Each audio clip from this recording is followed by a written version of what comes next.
Bonjour à tous et bienvenue sur Savoir Média et Savoir FM 91.7 depuis la zone universitaire de Kabbalah. Bienvenue aux informations présentées par Awa Koulibaly. La mise en note est assurée par Cyril Damil.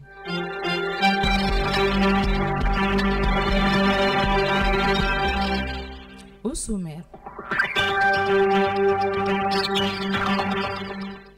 Le colonel Assimi Goïta, président de la transition, a relevé lors de sa visite à Sékou le mardi 13 juin 2023 que la transition malienne avait empêché le processus de concession de l'aéroport international président Modibo Keïta. 11 personnes occupant un hélicoptère de la mission de l'ONU au Mali MINUSMA ont été blessées ce jeudi 15 juin 2023 quand l'appareil s'est couché après son atterrissage à Gao Nord, a annoncé la MINUSMA dans son nouveau bilan. À suivre également dans la page internationale de ce journal-là, l'augmentation vétégérienne des frais qui devront payer les futurs candidats à la présidentielle. C'est tout pour le sommaire de ce journal. Dans un instant, le développement complet.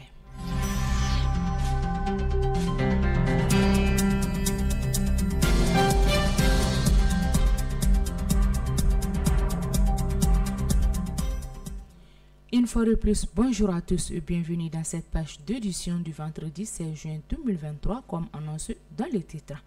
Le président a relevé que la transition a empêché la vente de l'aéroport de Bamako.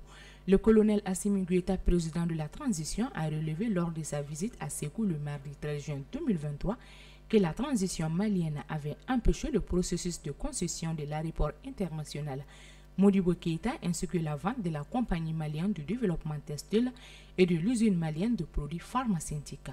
Le président Assimi Goïta a souligné que certains responsables souhaitaient vendre le terrain de l'usine malienne de produits pharmaceutiques à un prix inférieur à sa valeur réelle. Il s'est interrogé sur l'identité de ceux qui cherchaient à vendre l'aéroport international Modibo Keïta. Selon un compte rendu de réunion en date du 13 mai 2023, le ministre de l'Économie et des Finances avait convoqué son département pour l'ouverture des offres financières des soumissionnaires dans le cadre de la mise en œuvre en concession de l'aéroport international Modibo Keïta. Le port du bazin dans les différentes festivités telles que le mariage, baptême, les fêtes religieuses et autres est devenu presque obligatoire dans notre société. Cependant, même avec les petits problèmes d'achat et de vente des bazins, il continue de percer plus forte dans nos fêtes qu'il n'était déjà. Un reportage de Assita Traoré. La fête des Tabaski, où les bazins sont plus tendance à être portés par presque tout le monde, hommes, femmes et enfants. De ce fait, nous avons effectué un déplacement en ville pour savoir un peu plus sur la vente et achat des bazins. Mohamed Traoré, vendeur de bazins, décortique un peu les difficultés de la vente des bazins à cette approche de la fête et profite pour lancer un souhait d'amélioration de la situation au Mali. Bon, alhamdoulilah, à cette approche de la fête, il n'y a pas assez d'achats à cause de la situation actuelle du Mali. Quand même, nous avons plusieurs sortes de bazins pour femmes et hommes. Mais certains bazins sont un peu chers. Précisément, on les vend à 10 000 francs. Mais dans certaines boutiques, c'est à 12 500. Comme les couleurs vert bouteille, bleu bic et noir, etc. Notre souhait est que la situation devienne plus facile car le Mali est le premier pays de production de coton. Qu'on apprenne à transformer nous-mêmes le coton en bazin. Cela rendrait les choses plus faciles. Quant à Bintou Damele, vendeuse, elle nous éclaircit un peu sur la perte des clients par rapport à l'achat des bazins colorés. Genzner est fini par lancer à la suite un appel de démarrage aux dirigeants pour sur la pratique du gala comme avant. Vraiment, à cette approche de la fête, les ventes sont lentement dans les marchés, surtout concernant les bazins car les clients ont maintenant peur d'acheter des bazins Genzner colorés à cause des gens qui ménagent du n'importe quoi pour les vendre. C'est ce qui nous fatigue un peu. À ce qui concerne les bazins teintés ou gala, son achat est vraiment rare, mais nous en vendons quelques-unes. La difficulté qu'on a, c'est ce que quand nous achetons avec nos livraires, souvent on demande certaines couleurs. Ils disent que c'est Dida, mais en ouvrant, on trouve que c'est pas le cas. En ce qui concerne Ibrahim Koulibaly, vendeur, il pense que les difficultés d'achat et vente des bassins est due au fait que les bassins sont exportés de l'extérieur et trouve qu'une usine de fabrication du bassin au Mali ne sera pas une mauvaise idée.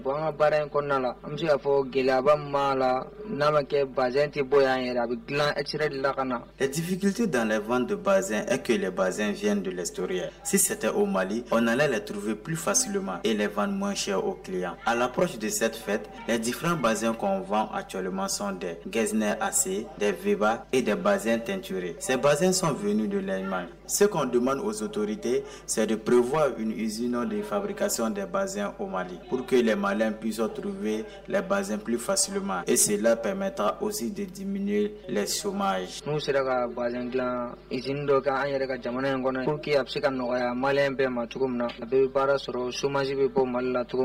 dépit de toutes ces difficultés d'achat et vente des bassins, ils sont les plus portés par la majorité de la population malienne dans les différentes cérémonies. 11 personnes blessées survenues dans l'accident d'un hélicoptère de l'ONU.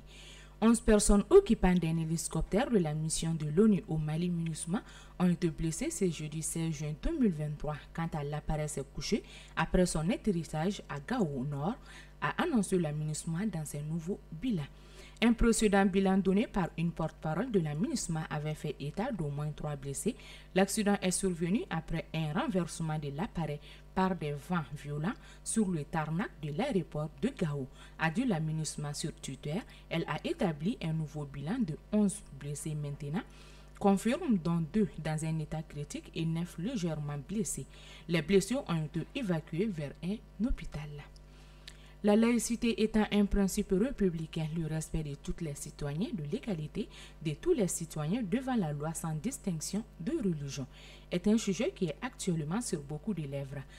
D'une part, certaines pensent que le Mali doit adopter un autre principe en proposition de la laïcité et d'autre part, certaines trouvent cette idée mauvaise pour l'état actuel du pays.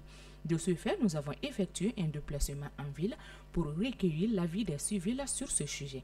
Écoutons ce micro-trottoir de Assita Traoré. Selon moi, la laïcité au Mali, c'est un sujet que beaucoup de personnes n'ont pas compris. Parce que quand on regarde, c'est la laïcité qui nous permet de vivre au Mali. Car avant même des années 70, la laïcité existait au Mali. Quand nous prenons la charte de Kouf-Kanfouka, quand Sundiata a laissé des places pour toutes les couches de la société pour qu'ils puissent intégrer le conseil. Donc je dirais que sans la laïcité, nous ne pouvons pas vivre au Mali, car le Malien, c'est-à-dire que nous sommes un et indivisibles.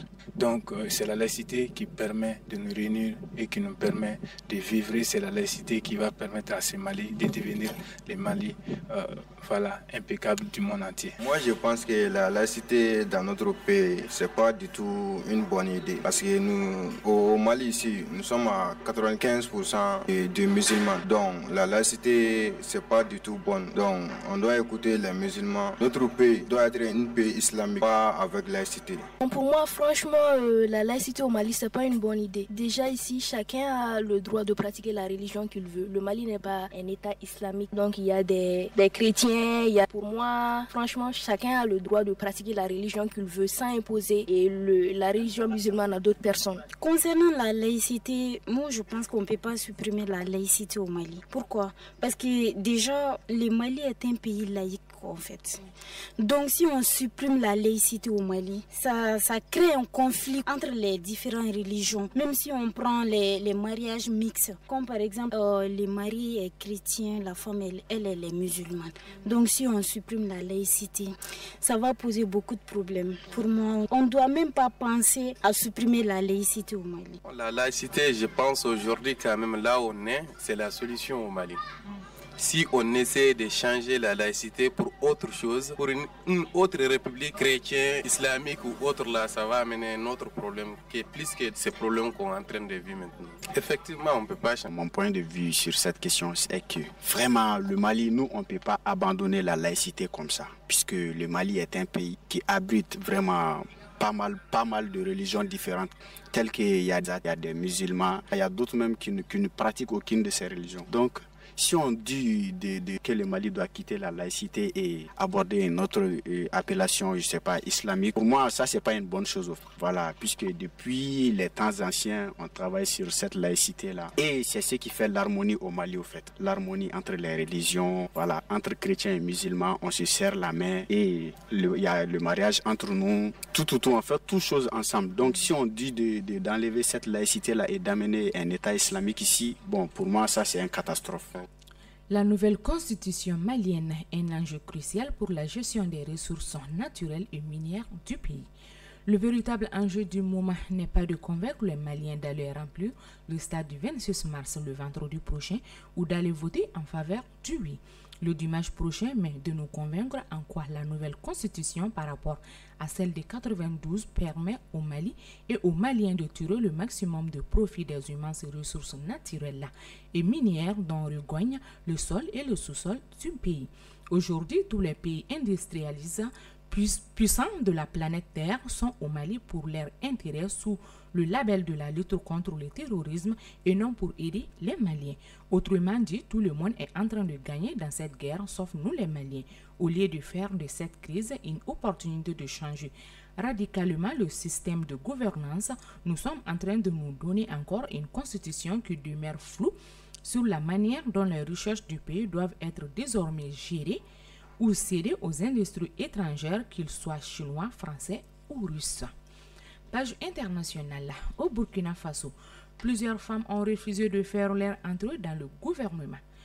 Le premier ministre burkinabé M. Apoliem Kelade Tambela a affirmé ce mercredi 14 juin 2023 que plusieurs femmes ont refusé de rentrer dans son gouvernement, exhortant la gente féminine à inculquer l'esprit de combat au fil de leur bas âge, a pris l'AIB. Je cite: pour la formation du gouvernement, j'ai consulté de nombreuses femmes. Plusieurs ont refusé de faire leur entrée, a déclaré le premier ministre burkinabé M.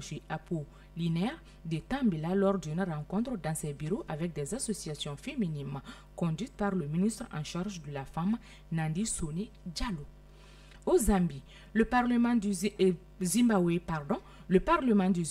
a approuvé une augmentation végétarienne des frais qui devront payer les futurs candidats à la présidentielle qui passe de 1 000 à 20 000 dollars américains.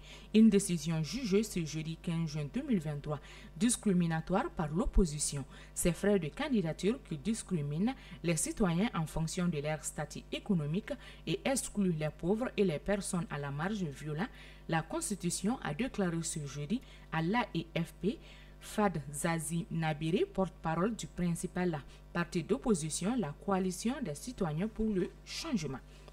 Page sport.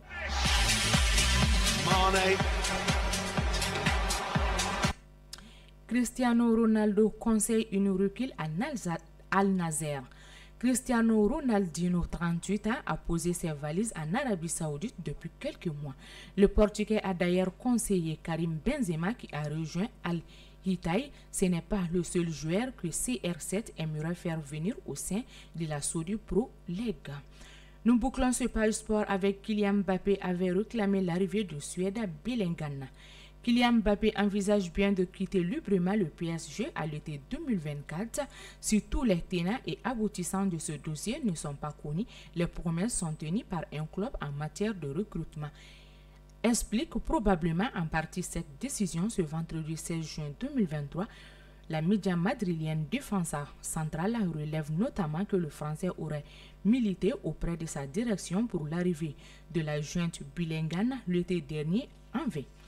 La météo avant de boucler ce journal, il fait actuellement 35 degrés Celsius.